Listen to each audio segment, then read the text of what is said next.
up, beautiful people? Welcome back to my channel. I'm Erin, and this is Erin On Demand, a place for entrepreneurs and content creators looking to build your brand, business, and impact. And y'all, I am so excited because we are going to be talking about how to monetize faster on YouTube. And I already know, y'all, make that money.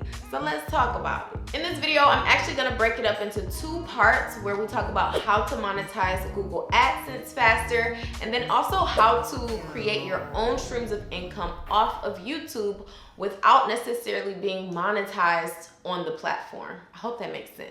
So let's get into it. And first, we're gonna talk about how to monetize Google Adsense faster. Just a little bit of preliminary information that a lot of you probably already know is that you have to hit 4,000 watch hours and 1,000 subscribers within a year's time in order to be monetized. So that does not mean on January 1st to December 31st is what you have. It's a rolling clock. So 365 days. So on the 366th day, the day one no longer counts. On the 367th day is day 2 to 365. So I hope that makes sense. It's a rolling year. So once the year lapses, it starts, counting the last 365 days from where you are. So that is when you have to get the 4,000 watch hours, and that is when you have to have the 1,000 subscribers. So it's not 1 year and then it resets.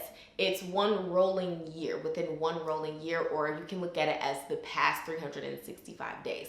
Just wanted to explain that because I know a lot of people get really confused by that whole year terminology. So I'll quickly show you on screen how to find this past 365 days. So if you go to your analytics and then you click on that top arrow with the dates, you can go and click last 365 days and it will show you how many watch time hours you have, how many subscribers you've gained, any revenue. Once you have the revenue capability, it will show you that as well as how many views you have. So a lot of information is there, but that's how you can figure out over the last 365 days how close you are to hitting that mark. Next thing is to get to the point in your videos faster. It is so important to not have long intros. And by intros, this is a twofold. So one, not having long intro videos that are like channel videos where it's like this long theme song of you looking cute with all this, stuff on it, and it plays for like 10, 15, 20, 30 seconds. You do not need that. I know a lot of people look to do that to brand their channels, but honestly, it just makes it harder for people to stay on the video. So make sure that if you do have an intro video that is like a branded piece of footage that you want to add in there, it's a way to do it where it's short, quick, and you can brand your channel without making those videos so long. So I would say 5 seconds at the most is how long a branded intro video or theme song should be. The second part to that is not taking too long to get into the meat or the content of the video. So a lot of small talk, apologizing for missing last week's upload, and adding little bloopers or trying to show, all this personality in the beginning that is kind of like inserted personality. Like really make sure that the beginning of your video, you're sharing what the video is about, give a little brief intro of who you are, maybe what your channel is about. Honestly, what I do with my opening line, I think that's enough. And then you can just get right into the content. Getting into the meat faster helps people really get into the purpose of the video faster, which in turn can help them watch for a longer amount of time. The third thing that you can do is reinforce your message with text on screen. And I hope my editor put that whole sentence on the screen, because having text on screen really helps to pull the viewer into your video. So for example, if you have an informational video like this, a lot of times people watch YouTube when they first get on, kind of like when you're reading an article, you kind of scan it first to see, what's in the video or what's in the article. You're looking at the headers first, and then you may go up and look at the sections that apply to you or skim the paragraphs a little bit more in more depth. It's kind of similar with YouTube. So if you click on an informational video, a lot of times people take their cursor and kind of like look and see what some of the text headings are, look and see if there's any additional footage that aligns with what the video is titled. So a lot of people really take their mouse and kind of like sift through the video a little bit before they actually commit to watching it in full, especially if it's someone who's new to your channel and isn't used to your video style. So putting that text on screen, it's gonna make it easier to follow, and it's also just going to up your production value and allow people to just be able to pull in and engage a bit more. The fourth thing is not making your videos too short. Now, a lot of people will do this or recommend this to go into your videos and seeing what your average view duration is. And they'll be like, okay, so my videos are usually about 12 minutes and my average view duration for this video was about 40 to 50% at 6 minutes. And you'll go through your stats and see like 4 minutes, 5 minutes, 6 minutes are your average view duration. So then what a lot of people do is they will use that and make their videos 4, 5, 6, 7 minutes. And then your watch time now bumps to, your average view duration now bumps to like 2 minutes or 3 minutes. And so you're really not growing your watch time faster. And a lot of times you're not growing your retention either. So make sure you don't overanalyze that to the point where you're starting to shorten your videos too much and it's harder to hit those watch time hours, because it's a lot harder to hit it when people are averaging 2 minutes on your channel versus 6 or 7 minutes on a video. So even if they're not watching the whole thing, just think about, there are so many times where you probably clicked on a video and then there's another suggested video and you're like, oh, actually I'm gonna click onto that. Or you've clicked on a video by mistake and that jacks up people's watch time. Or you've clicked on something and you had to pause it and go check on the baby who's crying in the other room, and then you forget to go back to it and then you X out of YouTube. So there are a lot of factors that kind of go into people not necessarily watching the whole video, which could lower your watch time. Don't shorten your videos too much to where it's gonna make it harder for you to get those watch hours. So I would say a sweet spot is like 8 to 12 minutes for YouTube. I think that that's a really good place to be in. And on average, like people are just, like your average view duration is probably not gonna be 90%. I mean, that's incredible if your audience is watching that much of your video as you grow. So even for me, like as I grow and have more people watching the content, sometimes the view duration looks a little smaller, but that's just because more people may be distracted or clicking out or whatever.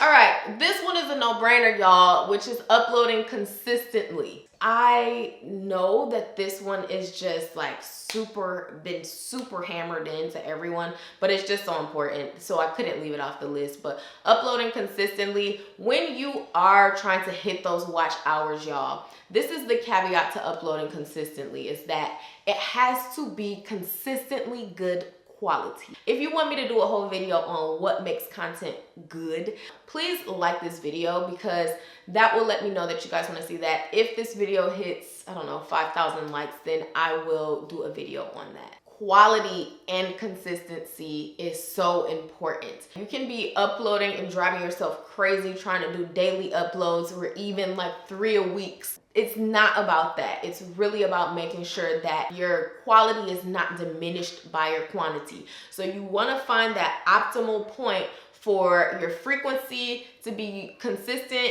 and your quality to be consistent. You've got to get on that schedule and stick to it. My biggest recommendation is doing what you can first. So if you can handle 1 video a week, start there. And then once you've mastered that, maybe you want to bump it up to 2 videos a week. And when I started my channel that first year, I knew I had a goal that I wanted to hit.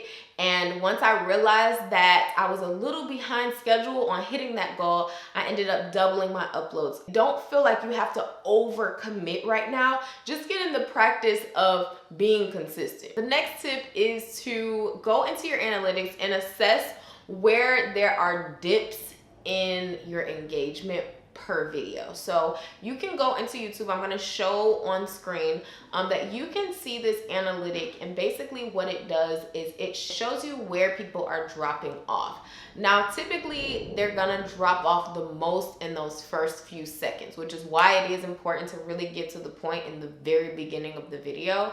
But you can see some interesting things, like how I was saying, where there's a title, a lot of people will skip the intro and they will click right to the title, the first title that they see or the first text on screen that they see. So we can see that happening in this video. But it's good to just assess, like, where are there some pretty big dips, and you can go into the video and actually play it and see, maybe you were explaining something too long, maybe you got a little bit long-winded, or maybe there was something that you said or did and it caused people to click out, or maybe there was a big like fumble in the audio, or the video got blurry, or whatever. So you can go in here, if there are any major dips or even peaks, you can kind of see like what was happening in that part of the video, and how can I either stop doing that if it was a bad thing, or do that more if it was a good thing. So the second part of this video, I want to talk about how to monetize before or after or outside of YouTube AdSense. And I just strongly encourage you to not make Google AdSense your only goal. I'm telling you guys, you can make so much more money outside of YouTube. So if you have the Google AdSense, that's amazing. But if you have Google AdSense and you have some other streams of income that your YouTube channel is pouring into, that is even better. So don't stop at Google AdSense. Yes, it's amazing to get your watch hours and your subscribers and to keep growing your audience in that platform. But I'm telling y'all, I make so much more money from the other streams of income that my YouTube channel essentially fuels. First thing is, you need to find a hole or a problem that your audience has that you aren't yet solving. And so for me, I always share this story that when I first started my YouTube channel, I was running Erin On Demand as more of a production company. We went and did video content for small businesses around Metro Detroit. And then as my channel was growing, I realized that my audience was very interested in more content on branding and business, and how my journey was unfolding so rapidly. And so that's when we pivoted the business a little bit to more of a teaching direction, an educational based business, and we opened my membership club, all about branding, business building, called the eBrand Club. If you want to check that out, it is the best club ever. I will leave information in the description box. But that was a hole in Erin On Demand that we weren't yet servicing. So we started the membership club for another place for people to go to get support, to get accountability, to get more in-depth information, to get more. That is now like our flagship product. It is a multi-six-figure membership club, which is incredible. My Google AdSense can't even compare to that. So find the hole or the problem that your audience is currently going through. Pay attention to questions they're asking you. If you don't have a place to direct them, that is always an opportunity for business. I want to give a quick example, because I know a lot of us have heard all of the main ways to create income, which is starting a course, starting a membership club, creating a digital product. But all of those are not for everybody, y'all. So for starting a membership club, that's gonna take a whole different type of energy and commitment than it does to starting a course. That takes a different type of energy and commitment up front, where having a membership club, you're constantly giving your attention to this thing.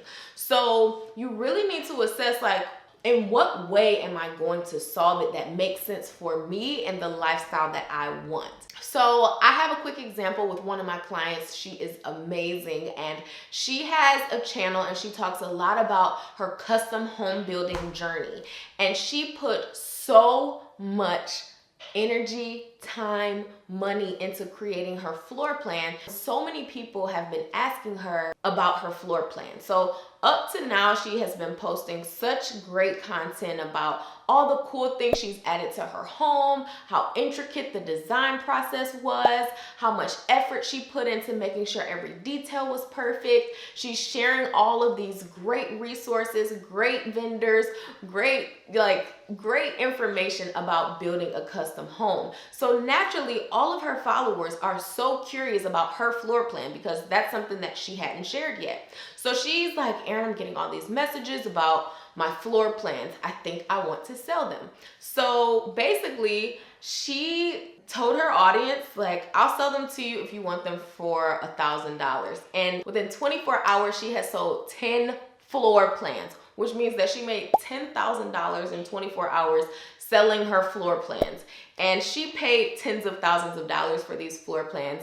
And I'm just gonna let y'all know, she reopened and is relaunching them so that other people can buy them. And she made all of the money back from those floor plans. I am saying this to say, get creative. You don't have to start a course or, you know, start a membership club or do all of these different things if that doesn't suit you. My client has a very busy life. She has a family, she runs multiple businesses, and she was like, I don't have time to start a membership club.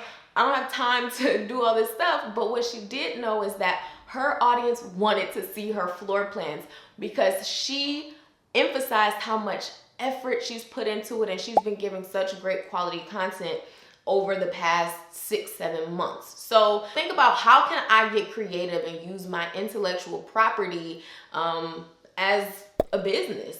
And so I love this story, and I think that it's so incredible. She has a whole video right here on how she did it, so you guys should definitely go check that out. All right, you guys, I hope this video was helpful. I am so thankful to be on this platform and to just be able to use it to one, fuel my business and make money, but also to help you guys do the same thing. So if there are other tips that you guys have, please, this is a community, y'all. I want to see what you have to say in the comments because it may help someone, it may help me. So if you are interested in joining the fam, all you gotta do is hit the subscribe button, and I upload every week, Mondays and Wednesdays, and I will see you guys later. Peace.